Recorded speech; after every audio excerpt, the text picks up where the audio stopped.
And what is going on, ladies and gentlemen?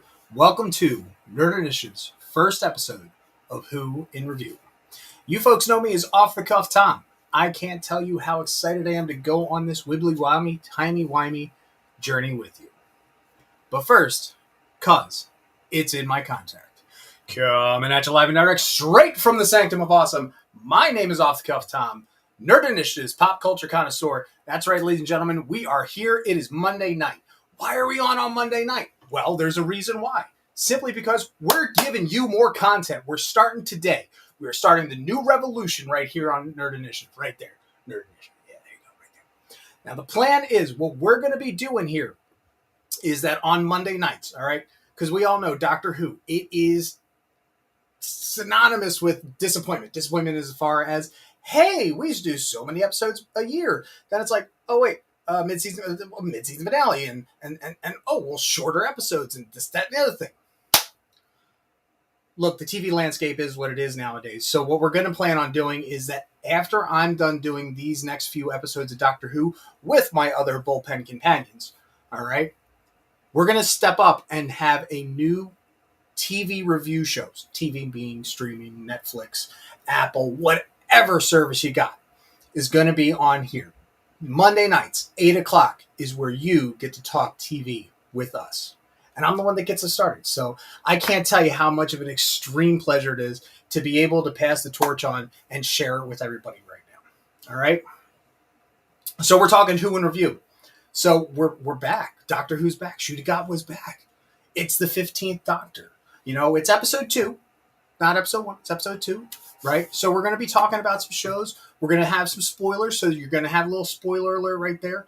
On top of that, it is an open talk and conversation that's going on here. So make sure you jump in the chat. I'll have some posted up on here. This is my first time ever doing this by myself. So bear with me. I am playing producer, videographer, lighting guy, the whole nine, all myself, just to share it with you guys. All right? I am a solo act tonight. And I think that's the way I want to start. I want to show strong how we're doing this. So, having that said, cross your fingers. Here we go, kids.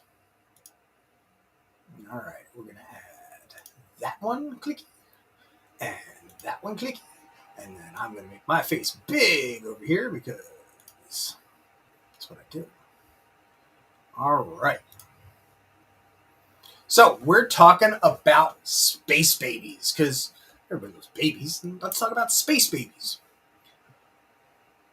The episode starts off real quick.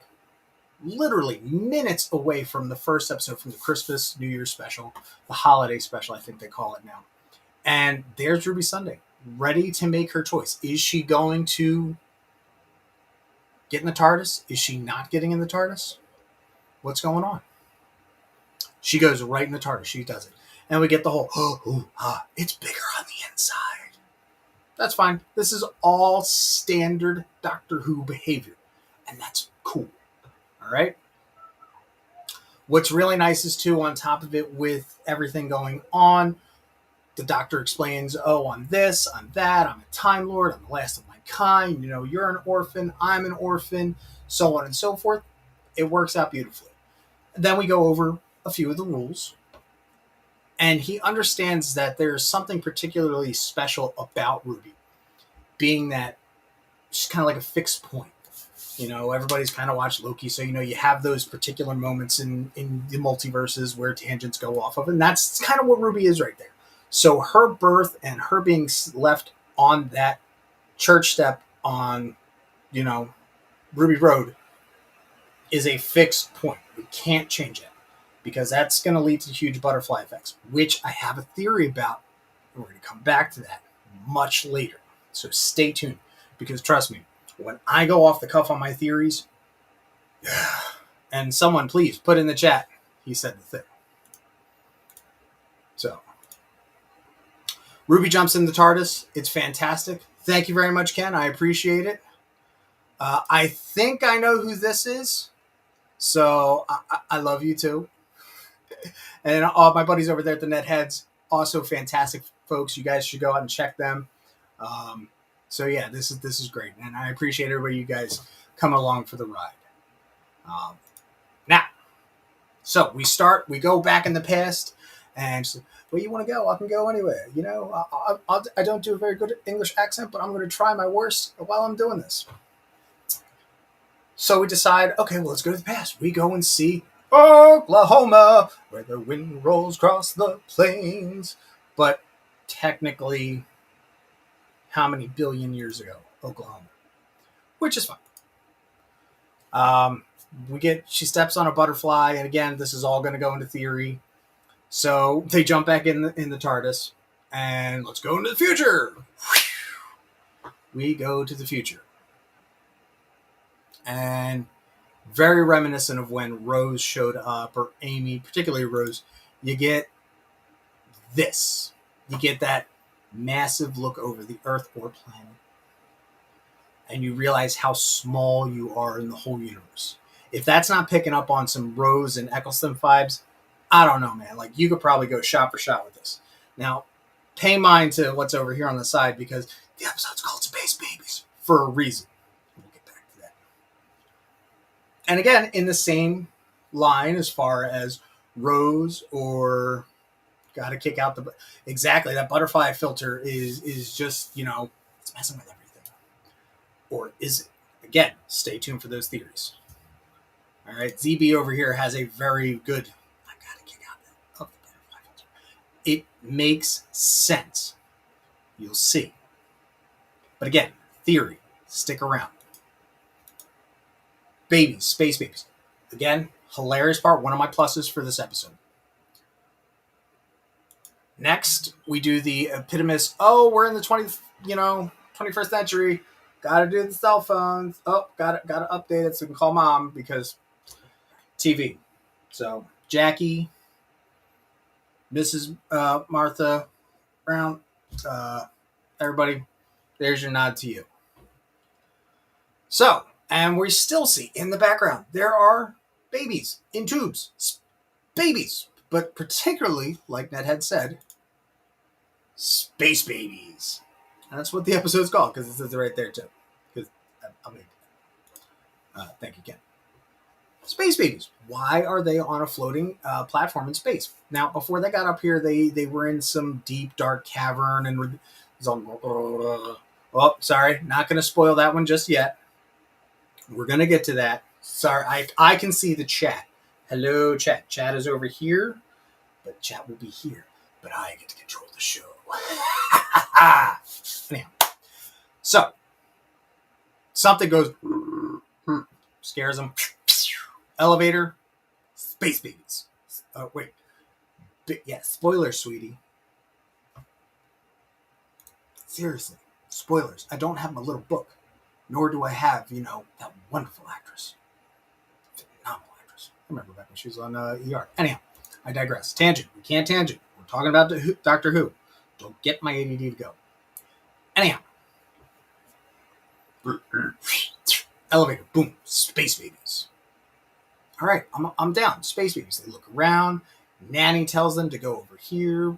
Some automation. Fantastic. And we literally meet space babies. Little, tiny, wee space babies. And they're not just, running around in prams. Yes. Ken is absolutely right. This is something I will...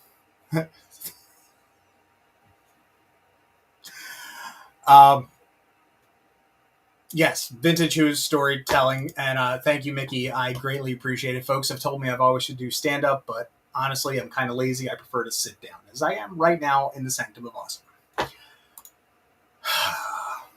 Just feel sorry for Ken, because this is what I'm generally like 97% of the time. Anyhow, space babies. Space babies are literal babies. They are they have the understanding of about 6 or 7 years old, but they physically can't grow. There's a reason. We'll blame the computer. But apparently in the future, there are baby farms because of sterilization, because of various amount of reasons that there would be, because it's the future and we're humanity, and it's just reminding us that, be excellent to each other. Why? Because... Thank you, Ken. Yes, Michelle Greenridge is Carla Sunday, Ruby's mom. I was making a nod back to Rose's mom, Jackie, who, if you remember, she was actually in King Ralph way back when. Anyhow, the space babies, the sterilization. Again, wait, TV, sci-fi is an analogy for real life, what's going on? If we screw up now, it'll affect our future? Wow, Roddenberry was right. Anyhow, keep going. So they're trying to figure out what was that thing downstairs. And they figure out, oh, well, it's possibly a boogeyman. Kids start going nuts. These kids are touch deprived. They've never seen a grown up before. So they automatically go, are you mommy and daddy? Which at the same time gave me really hard vibes back to Tenet. Are you my mommy? Are you my mommy? Or wait, are you my mommy? Are you my mommy? Seriously hard vibes. So they're trying to figure out the space station, why it's not moving. Oh, you can't move because it is a space station. Station meaning stationary. Because, that makes you my mommy. So we keep going, and we find out that Nanny isn't just an AI. Nanny is the goddamn queen herself. That's right. Straight over from that little show called Bridgerton. I don't know if everybody ever watched it on that Flicks of Net or something, right? How amazing was that? That we got a big cameo already in the second episode. Now that tells you one or two things. One, BBC's got the money to throw into the show now. Two, the mouse money they got for distribution rights is now upping the game on the show. Unbelievable casting. All right, I've got my little side screen here going.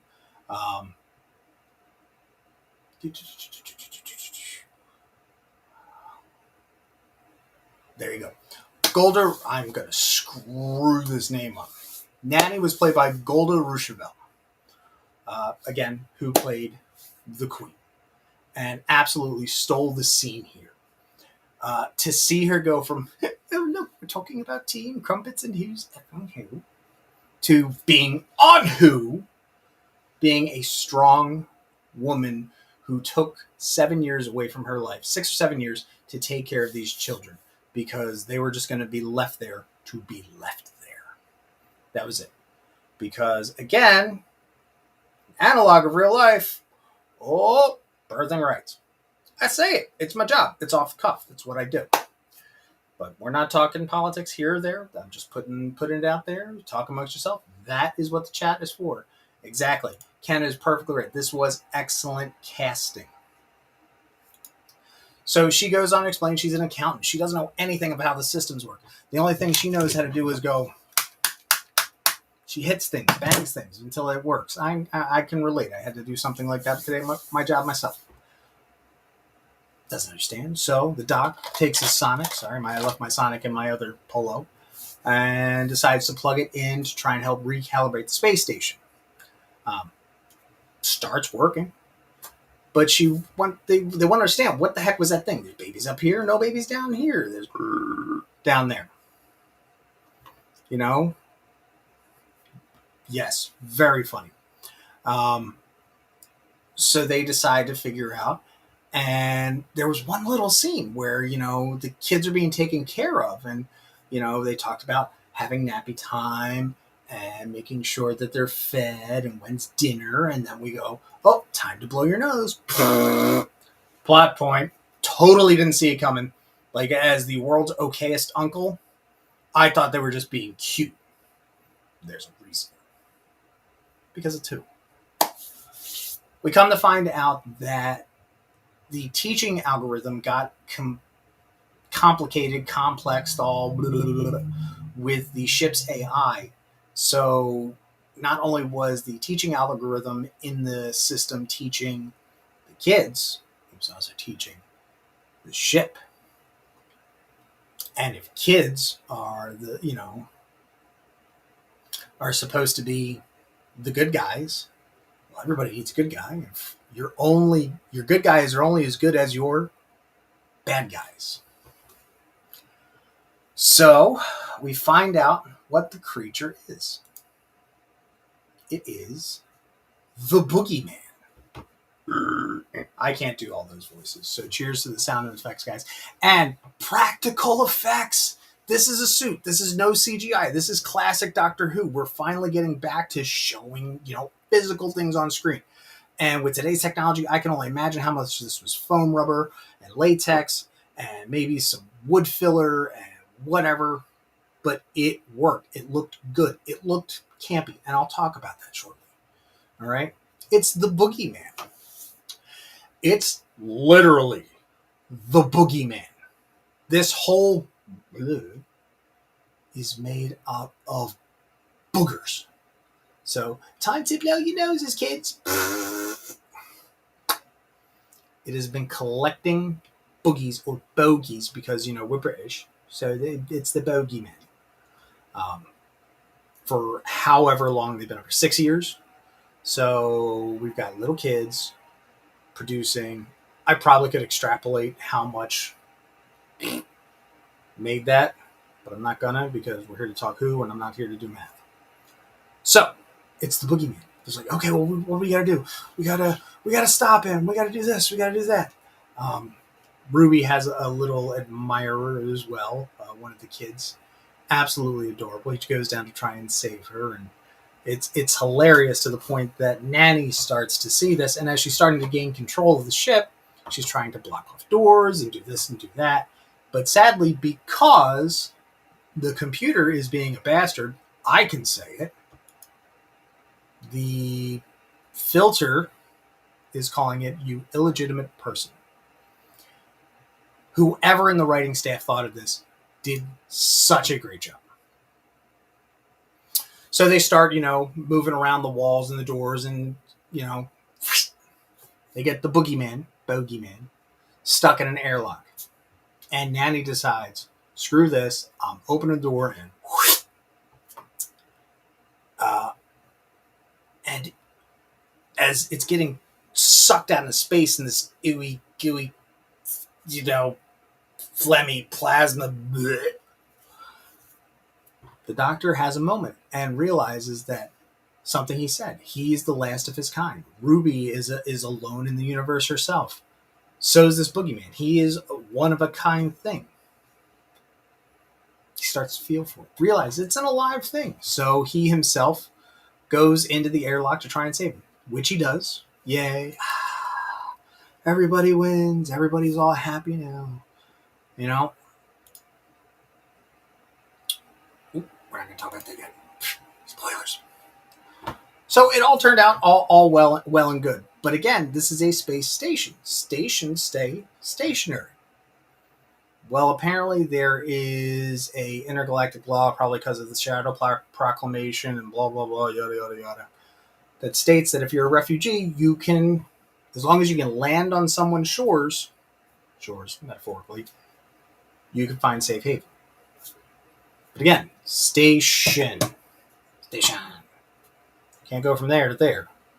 Unless you have 5,000 or however many tons of metric nappies. And for those of you who are American, we're talking dirty diapers. So, yeah, dirty diapers. Did we open the airlock and... Thank you, folks. I do my own sound effects. Can't go wrong with it. And the kids, they land, everybody wins. Pretty much. So let's talk about this episode. Let's talk about some highlights and some lowlights, if there are any. I think, now a lot of folks, because this was a two-parter and we're going to talk about episode 2. Oh, I think it was great. Honestly, so Ken's saying here that it was so disgusting, but it worked for the story. It made scientific sense. I mean, you literally had fertilizer just to go...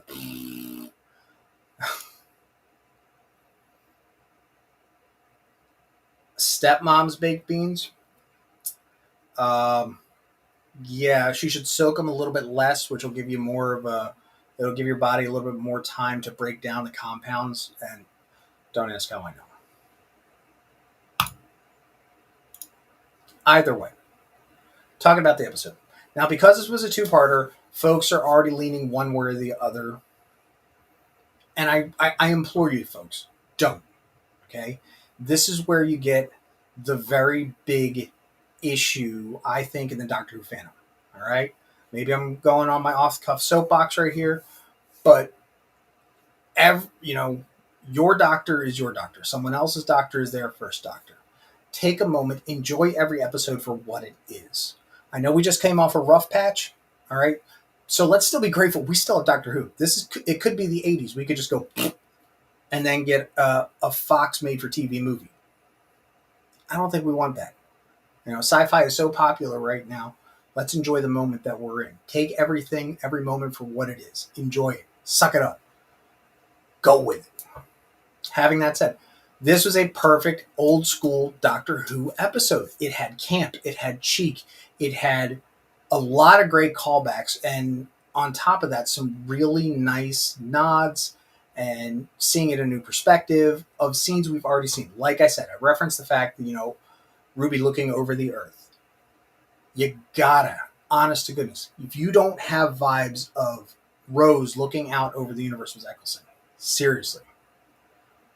I really think that, and I'm going to talk about, so Ken's talking out here right now, that it was a great vintage vibe. I'm going to break down how Ncuti has done in these two episodes a little bit later. Again, stick around. I am watching the time. I'm going to try and keep this to 1 hour, kids.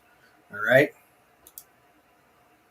Bad. There was a lot of dirty diapers. And see, that's why, Ken, I am the world's okayest uncle, and you're just uncle. Thank you very much. It's very kind of you, netheads. And it's true. You have to give a doctor an entire season to find their stride. Capaldi is a fine example of that. But that is something else we can talk about at another time. If you guys want me to do a special episode to fill in, we can talk about Doctor Who. I can talk about some highlights, some lowlights of my doctors that I've watched. But again, let's talk about this episode real quick because Space World, Space Baby. This was great. It was camp. It was cute. It was funny. It had a little bit of running. It showed the naivete of Ruby trying to understand it, but she took it all in stride. Again, there's a reason. Now, because of the folks that we're going to learn about in the next episode are all interconnected, the first thing we have never really seen is a real causality of the butterfly effect. When they were in the past, rewind, Ruby stepped on a butterfly. And this happened. She turned into a creature and started talking very oddly. I mean, honestly, you could have possibly seen her as like the cousin to Madame Vastra. Okay? I have a theory. We'll talk about it. Because trust me, you're going to love it.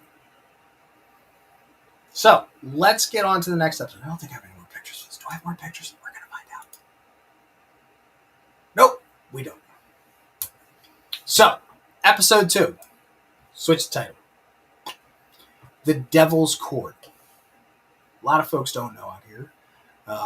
Theory time is coming later. We're going to sit on the magic wibbly wobbly carpet, and we're going to talk theory time at the end for both episodes, because I think that there's little breadcrumbs between the two of them. All right, Ken? I'll bring out your chicken nuggets. So, The Devil's Chord. A lot of people might not know. I played music for a very, very, very, very, very long time. I have a very specific taste and whatnot. But the fact that we are starting swinging right here and we're going to a very significantly relevant place and time in music history. It's not only that, but it's British too, because it's Doctor Who. We're going to Abbey freaking Road. Love the fact that we finally get to see the wardrobe. We don't know exactly where it is in this new configuration of the TARDIS. I know it's down the hall. It used to be down the hall from the pool, which was next to the library, until Capaldi pulled it into his, control room. But either way, we're going to Abbey Road. They get changed. I'll be quite frank. Again, this is just a gripe. Ruby could have gotten away with what she was wearing, but I love the whole mod thing that we got going on here. The pinstripe suit for the Doctor, very Tennant-esque. Again, we're going to talk about how I see some similarities between Doctors. I think he's still brewing, because if he was able to bring that butterfly back to life, there still might be a little residual, regeneration juice going on. They show up to Abbey Road because, again, Ruby grew up around great music, so kudos to Mom. They do the walk across the street.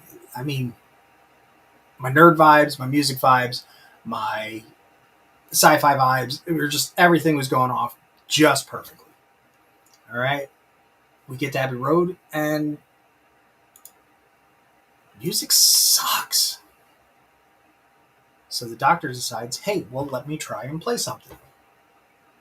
Everything sounds flat, or it's in minors, or, really crappy diatonics. Because again, I play music. Don't do it anymore. I can still hum a few bars. Something's wrong. Really wrong. But at the same time, something's right, because we're at Abbey freaking Road. And if we're at Abbey Road, that means who else is there? John, Paul, George, and Ringo. That's right, the Beatles themselves. It's wonderful. Now I can do a really good George impression for some reason. I don't know why. It's great. Now, earlier in the episode, we were introduced to a new character, the Maestro, who apparently, using a particular sort of tritone, a genius musician was able to bring them to our universe. Sorry, playing on the other screen here. Don't worry, I'm still here with you. I like looking at my face though. But the Maestro was brought into this universe, and the fact that Jinx did such an amazing job, again, goes back to casting, goes back to just the amazing amount of talent and money they can throw at the show now. Jinx Monsoon plays the Maestro, and honest to God, any of my DC fans out here, all right, can you raise your hand and say, Music Master, only how it's up in Doctor Who?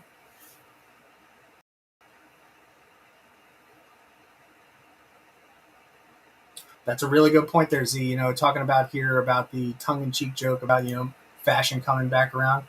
It can't go. Netheads, I see your comment here. That's going to be one of my gripes. I'm going to bring that back around later. Right? And Ken says, I guess because, I think the Maestro is a really fun live action version idea of Doctor Who's interpretation of the Music Meister. I mean, sadly, we couldn't have NPH reprise that role. But either way, Darren Criss still did a decent job on Supergirl back then for Supergirl. Anyway, it's the Beatles. So the Beatles, again, have a couple, and they said, music just doesn't good anymore. What would I do if I didn't have music? Oh, I'll probably be a bricklayer or a butcher or something. I don't know.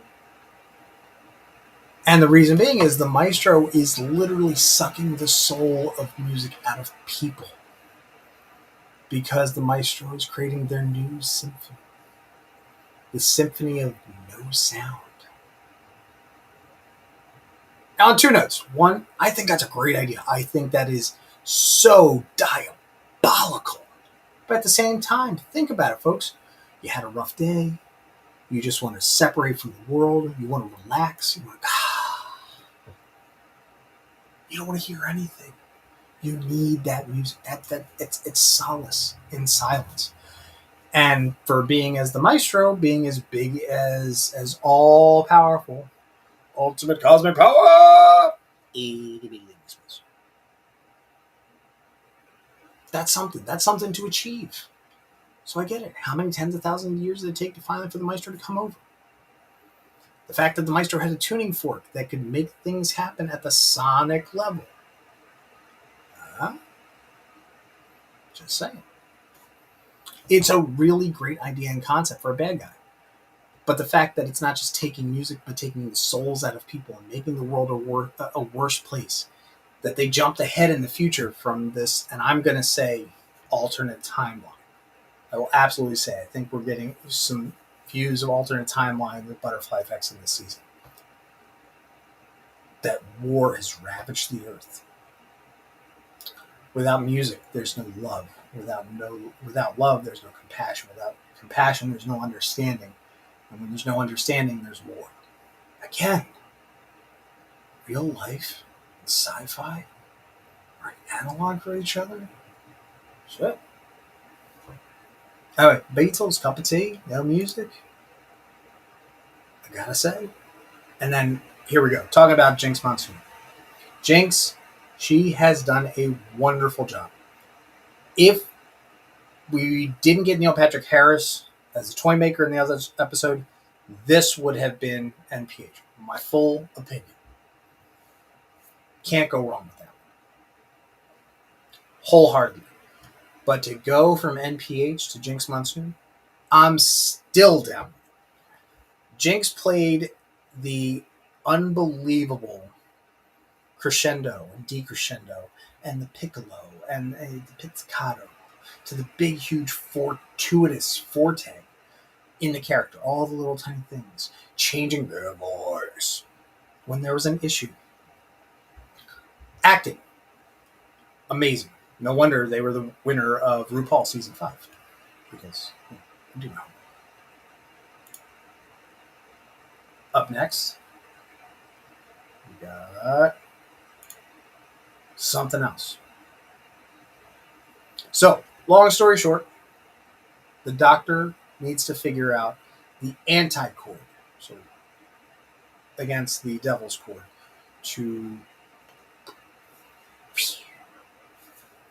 the maestro. He gets so close. And the fact that they went out from a really creepy tritone chord to a longer chord, I didn't have a chance to look at it specifically, but I think it was a major seventh or sustained seventh. I'm not completely sure. Anybody who's a music major, hit me up right there in the chat or the super chat. Let me know. Was fantastic. But we all got so many notes. And then who comes in with the last note? Chat. I'm looking at you. I'm looking down here for the chat. Are we on a delay? Either way. It was Jordan. It's right. The Beatles saved the day. They saved music around the whole wide world. It was wonderful. Can't go wrong with it. And they filled in that last note because that note was still living in them. Somewhere. That's right. It was a Beatle. George even. You know. Imagine all the Beatles saving all the world. Anyhow, I guess he was a dreamer, but he wasn't the only one. So to come back around, and it really was just so much fun to be able to play with music history that way, to play with, historical places. And also the fact that this all took place, again, in one particular place, that just goes to showing how you can literally have an episode in a room with Doctor Who if it's written well. It was Paul. Oh, excuse me. Thank you, Leonine. Not George or Ringo. Well, Ringo was just keeping the beat anyway. So, during the episode, Doctor theorizes that the Maestro is part of what's called the Pantheon. So, the Pantheon is a whole bunch of, I wouldn't say extraterrestrial, extra universal is going to be the word I'm going to coin here, because they live outside of space and time particularly. We also find that the Maestro is the child of the Toymaker. So that was interesting. And then during the big music battle, which was fun, the doctor even says, your parent said that you established the rules of fair play. So again, I love that whole through who that we're getting there. It's fantastic. Not only do we have Trickster, or Sorry, spoiler.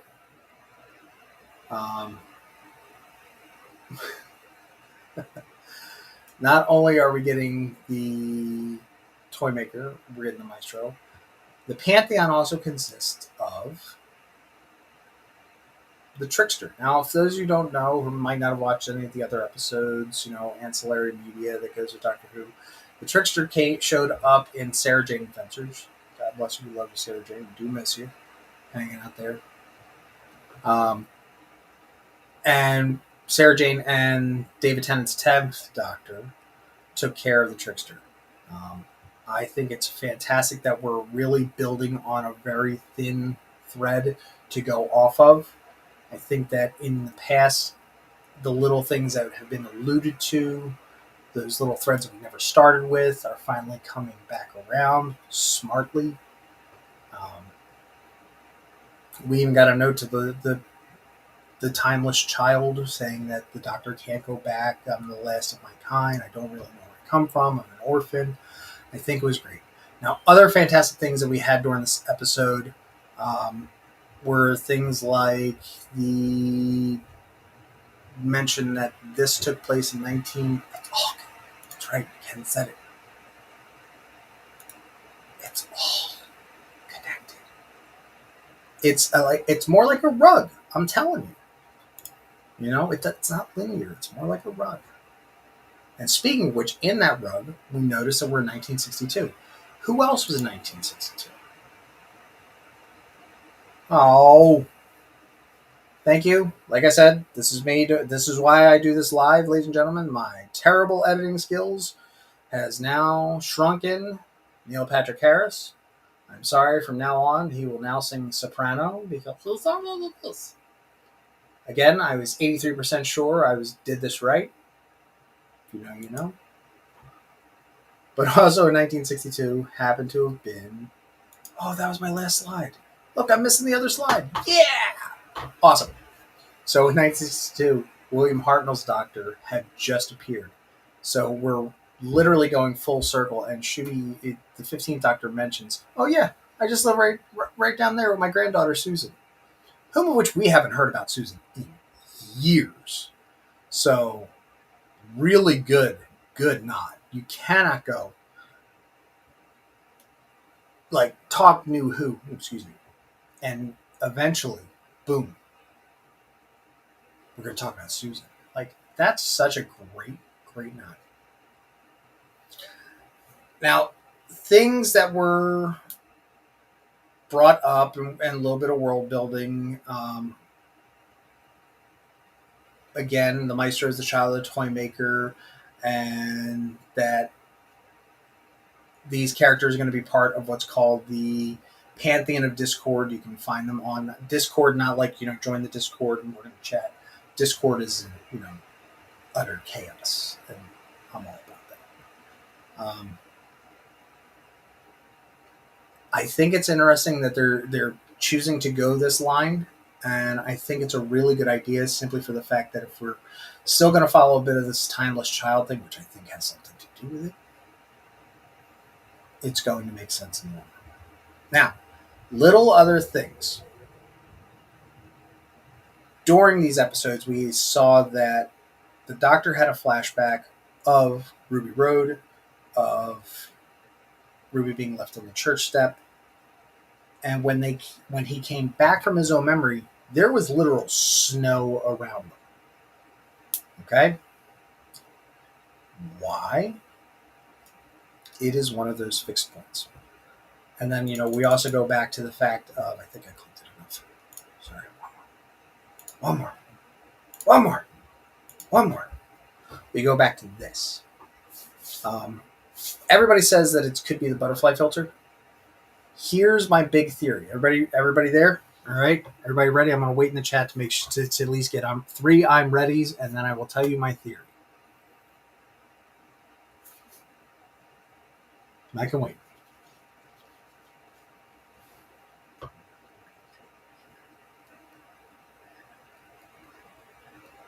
Okay, I can't wait. I got a let's go from the boss. Let's go. My theory is that Ruby is the child of the Pantheon of Discord. they're gonna play on the whole Amelia Pond and Donna Noble and Bad Wolf and all right, I got a big let's. I think the boss wants me to do my job. I got it. I think that Ruby is a child of the Pantheon. She just doesn't realize it. Um, Being left there on the church steps with the snow, and then the stepping on a butterfly to this huge alternate universe is an alternate universe. It wasn't the butterfly effect. Did things happen? I really think that this is going to play out, and Ruby is probably one of the most important people in the universe. Again, going back to that Doctor Who trope. I think it's smart writing. I think after everything that we've seen with the past few Doctors, to go back in this direction to make the companion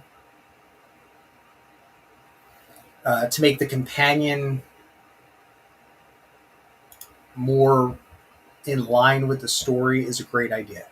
Now, Ken here has a theory that it's Susan. I don't know. I think it's a great theory as well, and that's what TV talk is for here. Yeah, let's call Mondays TV talk on Nerd Initiative.